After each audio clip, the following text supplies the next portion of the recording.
When my mother died, she was 89 years old. She wanted with all her heart to live even longer, but she couldn't.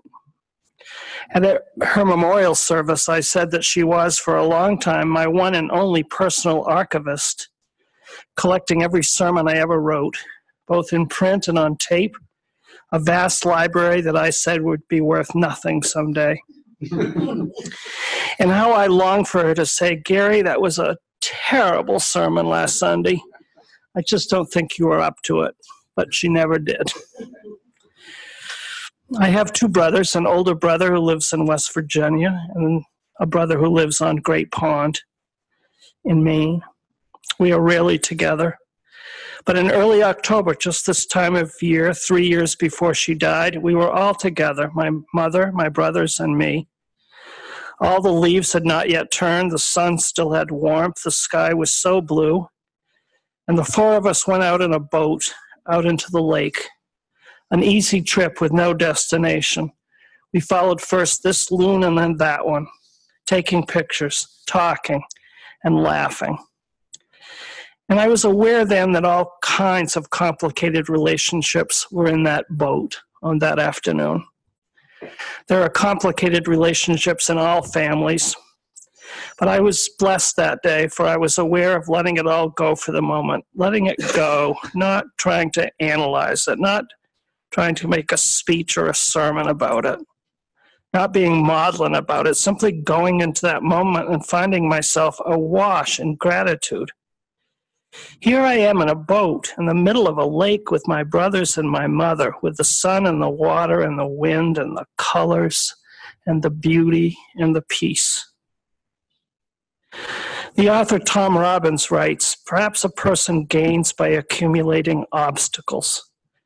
Care must be taken, however, to select large obstacles, for only those of sufficient scope and scale have the capacity to lift us out of context and force life to appear in an entirely new and unexpected light.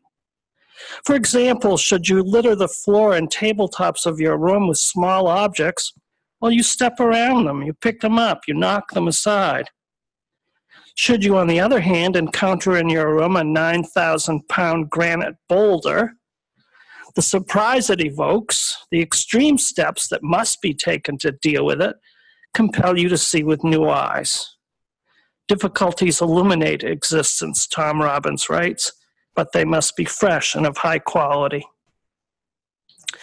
I am remembering now an event in my early ministry, a moment I had really long forgotten for the sheer 9,000-pound boulder of it all.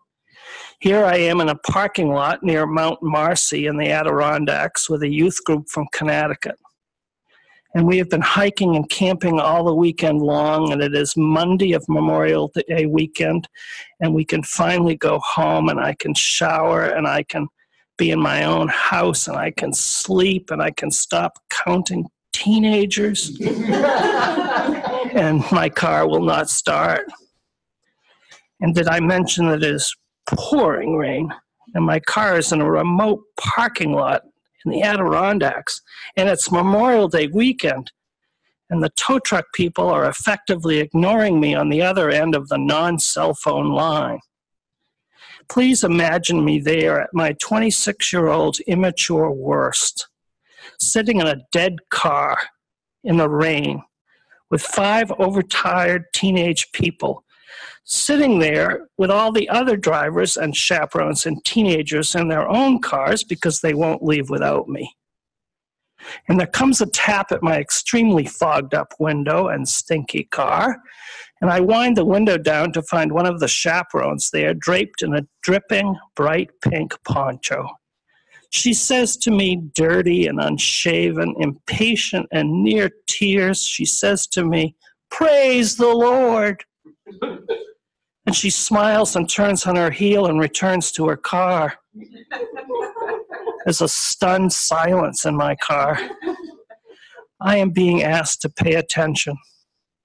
Her words are really a blessing. The tow truck comes. My car is repaired. We go home. Could it have been that the rain, the dead battery, the grubbiness, the desperation, that horrible pink poncho, The directive, could it have been that all this was one 9,000-pound granite boulder and I still couldn't see it?